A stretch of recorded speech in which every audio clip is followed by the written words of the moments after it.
Economics की दुनिया में ना दो शब्द हैं जो समझिए जादू की तरह काम करते हैं, सप्लाई और डिमांड। जी हाँ, आपूर्ति और मांग। ये वो अनदिखी ताकतें हैं जो तय करती हैं कि भाई एक कप चाय कितने की मिलेगी या आपका जो फेवरेट स्मार्टफोन है वो कितने बनेंगे। तो आज चलिए इन्हीं पावरफुल कॉन्सेप्ट्स को एकदम आसान भाषा में समझते हैं। तो सवाल ये उठता है कि ये बड़ी बड़ी कंपनियां ये कैसे तय करती हैं कि आखिर लोगों को क्या चाहिए और किस कीमत पर चाहिए। क्या ये सब बस अंदाजे का खेल है या इसके पीछे कोई बहुत गहरा साइंस काम करता है? इसको समझने के लिए चलिए एक रियल वर्ल्ड एग्जाम्पल लेते हैं। मान लीजिए एरोमा टी लिमिटेड के सीईओ हैं और वो सोच रहे हैं क्या हमें ग्रीन टी के बिजनेस में भी उतरना चाहिए? मार्केट की नब्ज क्या कहती है? अब देखिए, उनका ये छोटा सा सवाल सीधा सप्लाई और डिमांड के कॉन्सेप्ट पर जाकर लगता है। तो आज का हमारा सफर कुछ ऐसा रहेगा। सबसे पहले देखेंगे सीईओ की ये ग्रीन टी वाली दुविधा, फिर समझेंगे वो दो फंडामेंटल ताकतें, इसके बाद पता लगाएंगे कि सही कीमत कैसे मिलती है, बाजार कैसे बदलता है, और आखिर में बात करेंगे इलास्टिसिटी की पावर के बारे में। तो देखिए, अरोमा टी के सीईओ का जो सवाल है ना, वो सिर्फ ग्रीन टी का नहीं है। असल में ये इस बात को समझने की कोशिश है कि कस्टमर आखिर चाहते क्या हैं और वो किसी चीज के लिए कितना पैसा देने को तैयार है। और मजे की बात ये है कि इस सवाल का जवाब इकोनॉमिक्स के उन्हीं दो सबसे बेसिक नियमों में छुपा है, सप्लाई और डिमांड। देखिए, कोई भी बाजार हो, उसके दिल में दो ऑपोजिट ताकतें हमेशा काम करती हैं। एक तरफ है डिमांड, मतलब हम और आप जैसे खरीदार क्या चाहते हैं, और दूसरी तरफ है सप्लाई, यानी बेचने वाले क्या बेच रहे हैं। तो चलिए इन दोनों को एक एक करके डिकोड करते हैं। तो सबसे पहले बात करते हैं मांग के नियम की, यानी लॉ ऑफ डिमांड की। ये बहुत ही सिंपल है। जब भी किसी चीज की कीमत बढ़ती है तो लोग उसे कम खरीदते हैं, है ना?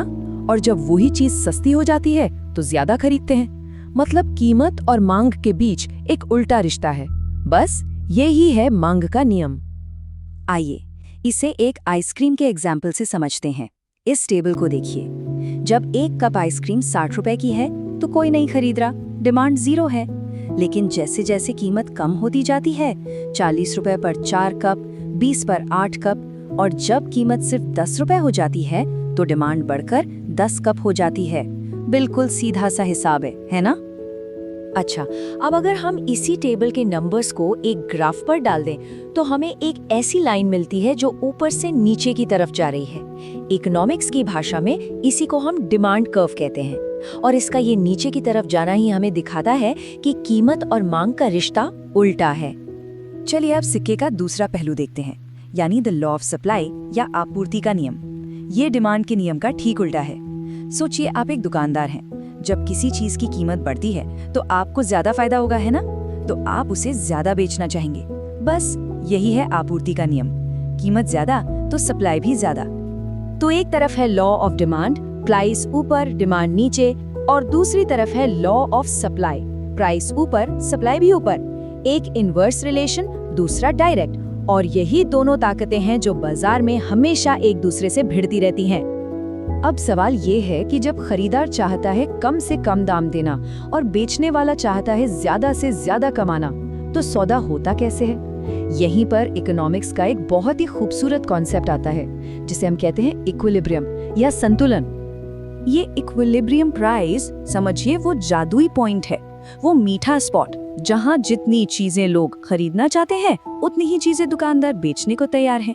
इस कीमत पर सब कुछ एकदम बैलेंस में होता है, ना तो माल बचता है ना ही कोई कमी होती है। और अगर हम इसे ग्राफ पर देखें तो याद है वो डिमांड कर्व जो नीचे जा रहा था और सप्लाई कर्व जो ऊपर आ रहा था। ये दोनों जहां एक दूसरे को काटते हैं, बस वही पॉइंट है हमारा इक्विलिब्रियम प्राइस। यही वो कीमत है जिस पर खरीदार और बेचने वाले दोनों खुश रहते हैं। लेकिन असल दुनिया इतनी सिंपल तो नहीं है ना? बाजार तो लगातार बदलता रहता है। तो सवाल ये है कि तब क्या होता है जब कीमत के अलावा दूसरी चीजें बदल जाती हैं? देखिए, सिर्फ कीमत ही नहीं, और भी बहुत सी चीजें हैं जो डिमांड पर असर डालती हैं। जैसे लोगों की इनकम बढ़ जाए या कोई चीज अचानक फैशन में आ जाए। सब्स्टिट्यूट गुड्स की कीमत, मतलब चाय के दाम बढ़ जाएं तो लोग कॉफी ज्यादा पीने लगते हैं। या फिर कॉम्प्लीमेंट्री गुड्स, जैसे पेट्रोल महंगा हो जाए तो गाड़ियों की डिमांड पर असर पड़ता है। ये सब फैक्टर्स डिमांड को हिला सकते हैं। और जब इनमें से कोई भी चीज बदलती है तो हमारा पूरा का पूरा डिमांड कर्व ही अपनी जगह से शिफ्ट हो जाता है। अगर लोगों की इनकम बढ़ी और डिमांड बढ़ी तो ये कर्व दाईं ओर यानी राइट में शिफ्ट हो जाएगा। इसका मतलब है कि अब लोग हर कीमत पर ज्यादा खरीदने को तैयार हैं, और अगर डिमांड घटी तो कर्व बाईं ओर यानी लेफ्ट में चला जाएगा। अब हम एक और बहुत ही जरूरी सवाल पर आते हैं। हमें ये तो पता है कि कीमत बदलने पर डिमांड बदलती है, पर सवाल ये है कि कितनी बदलती है, थोड़ा सा या बहुत ज्यादा। इसका जवाब हमें मिलता है इलास्टिसिटी के कॉन्सेप्ट से, और यकीन मानिए बिजनेस के लिए ये एक अरबों डॉलर का सवाल है। प्राइस इलास्टिसिटी ऑफ डिमांड, ये बस ये नापने का एक तरीका है कि कीमत में बदलाव को लेकर कस्टमर्स कितने सेंसिटिव हैं। मतलब अगर कीमत जरा सी बदली और डिमांड में भारी बदलाव आ गया तो हम कहते हैं कि डिमांड इलास्टिक है यानी लोचदार है, और अगर कीमत बदलने पर भी डिमांड पर ज्यादा फर्क नहीं पड़ा तो वो इनइलास्टिक यानी बेलोचदार है। इन ग्राफ्स को जरा ध्यान से देखिए। बाईं तरफ है इनइलास्टिक डिमांड, जैसे कि गेहूं या नमक जैसी जरूरी चीजें। इसका कर्व देखिए, एकदम खड़ा है, मतलब कीमत कितने भी बदले लोग इसे खरीदेंगे ही।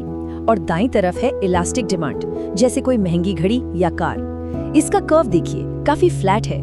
ये दिखाता है कि कीमत में थोड़ा सा भी बदलाव डिमांड को बहुत ज्यादा ऊपर नीचे कर सकता है। तो अब वापस चलते हैं अरोमा टी की सीईओ के पास।